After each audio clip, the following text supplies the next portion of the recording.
దేశవ్యాప్తంగా జాతీయ అగ్నిమాపక వారోత్సవాలు మనము నిర్వహించుకుంటాము. భారతదేశంలో ఒక directorate of fire service and civil defence అని కేంద్ర ప్రభుత్వ అధీనంలో ఉంటుంది. వాళ్ళు రాష్ట్రాల్లో ఉన్న అగ్నిమాపక శాఖలను కంట్రోల్ చేస్తారు, విధి విధానాలు ఖరారు చేస్తారు, ఒక ప్లానింగ్ చేస్తారు, అవేర్నెస్ ప్రోగ్రామ్ ఎలా ఉండాలి అన్నది సూచనలు చేస్తూ అన్నింటా కూడా ఒక డేగన్ లాగా ఉంచి మానిటర్ చేయడం జరుగుతుంది. అయితే ఫైర్ అనేది రాష్ట్రానికి సంబంధించిన సబ్జెక్టు. అగ్నిమాపకము అనేది మనం కేంద్ర ప్రభుత్వ సర్వీసులు, రాష్ట్ర ప్రభుత్వ సర్వీసులో డ్యూటీలో భాగంగా ఇది స్టేట్ సబ్జెక్ట్ ఇది. సో కాబట్టి ప్రతి రాష్ట్రంలో కూడా అగ్నిమాపక శాఖ ఆయా రాష్ట్ర పరిధిలో కొనసాగుతుంది. కొన్ని రాష్ట్రాలలో ఒక డిపార్ట్మెంట్గా పరిడవిల్లుతున్నది. కొన్ని రాష్ట్రాల్లో మున్సిపాలిటీలో అంటే నగరపాలక సంస్థలు, అర్బన్ లోకల్ బాడీస్లో ఈ ఫైర్ సర్వీస్ సేవలు కొనసాగుతున్నాయి. మనందరికీ తెలుసు అగ్ని మనకు ఎంతో దోహదకారి. పంచభూతాల్లో అగ్ని కూడా ఒకటి. అయితే చేయి దాటిపోయినప్పుడు దాన్ని ఎదుర్కోవడం అత్యంత కష్టము, క్లిష్టమైన విషయం. సో మనం ఎంత ప్రిపేర్ అయినా కానీ ఒక్కొక్కసారి తడబడతాం.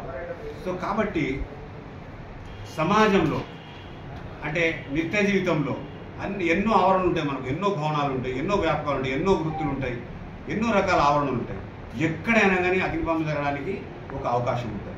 సో మరి దాన్ని ఎలా నివారించాలంటే అన్నిటికంటే ముఖ్యం అవగాహన, అవేర్నెస్, చైతన్యవంతమైన కార్యక్రమాలు చేపట్టడం. అగ్ని ప్రమాదాల పట్ల ఒక కామన్ మ్యాన్కు ఉన్న దృక్పథాన్ని కొద్దిగా సవరించడం. రిఫ్రాక్టివ్ ఎర్రర్స్ను కళ్ళద్దాలు పెట్టి సరి చేసినారు. ప్రతి ఒక్కరు కూడా వాళ్లకు తెలిసినంతలో ఎంతో జాగ్రత్తగా నిత్య జీవితంలో వ్యవహరిస్తారు. అది అగ్ని ప్రమాదం కానివ్వండి, నీళ్ళ నుంచి కానివ్వండి, రోడ్డు భద్రత కానివ్వండి. ఇప్పుడు ఒక సమస్య మన కళ్ళ ముందు ఉన్నది. అగ్ని ప్రమాదాలు అనేవి అత్యంత సీరియస్గా మనం చూస్తున్నాము. ముఖ్యంగా మీడియా ఈ సాంకేతిక పరిజ్ఞానం మనకు అందుబాటులోకి వచ్చిన తర్వాత కళ్ళకు కట్టినట్లు చూస్తున్నాము. ఏదైనా సమస్య ఉన్నా కానీ, ఏదైనా ప్రమాదం జరిగినా కానీ, ఏదైనా నష్టం జరిగినా కానీ. సో ఇది ఒక మంచి అవకాశం మనకు. ఈ వారోత్సవాల్లో భాగంగా మేము ఒక వారం రోజుల పాటు ఒక నిర్దిష్టమైన ప్రణాళికతోటి వెళ్ళి జనబాహుల్యంలో, జనసామాన్యంలో కామన్గా ఎలాంటి అవేర్నెస్ అవసరం, ఏ ఆవరణలకు ఎలాంటి అవేర్నెస్ అవసరం అన్నది మాకు తెలిసినంత మేరకు చైతన్యవంతం చేస్తాము. అంతేకాకుండా ఇంకొక విప్లవాత్మకమైన మార్పు నేను వచ్చిందని మీకు ఈ పత్రికా సమావేశం ముఖంగా తెలియజేదలుచుకున్నాను. 2016 నుండి మనం ఒక కొత్త ఒరవడి సృష్టించినాము. తెలంగాణ అగ్నిమాపక శాఖ. అగ్నిమాపక శాఖే కాదు, ఇది రాష్ట్ర విపత్తుల స్పందన మరియు అగ్నిమాపక సేవలు. మీరు మా ఫ్లెక్సీలో కానీ, మేము ఇచ్చిన కరపత్రంలో కానీ, మేము ఇచ్చిన గోడపత్రికలో కానీ మీరు గమనించండి. అగ్నిమాపక శాఖ పేరు చాలామందికి తెలియదు. రాష్ట్ర విపత్తుల స్పందన మరియు అగ్నిమాపక సేవలు. సో అందులో చాలా విశాలమైన అర్థం మనకు గోచరిస్తుంది. విపత్తులు అంటే ఎలాంటి ప్రమాదం పొంచి ఉన్నా కానీ ఒక పౌరునికి మాదే బాధ్యత, అతన్ని కాపాడడం.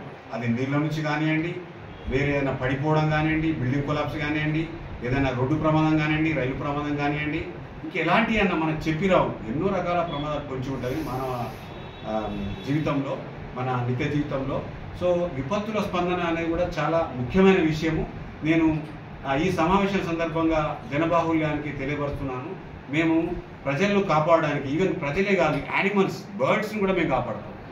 హైదరాబాద్లో ఒక నిత్య కృత్రిమైన విషయం మేము వాట్సాప్లో చూస్తుంటాము. మా సహచర ఉద్యోగులు చేసేది ఏంటంటే అక్కడ మాంజాదారంలో పక్షులు ఇరుక్కుంటవి. టవర్ లైన్ల మీద, చెట్ల మీద ఇరుక్కుంటే కూడా మా వాళ్ళు వెళ్ళి కాపాడి శభాష్ అనిపించుకుంటారు. సో ఇది భూతదయ, మన సమాజం, మన దృక్పథం, మన ఆధ్యాత్మికతలో భాగం. సో మేము ప్రాణరక్షణ కాకుండా జంతు రక్షణ కూడా చేస్తాం. సో అది మనకు రెండో ప్రాధాన్యత క్రమం అనుకోండి.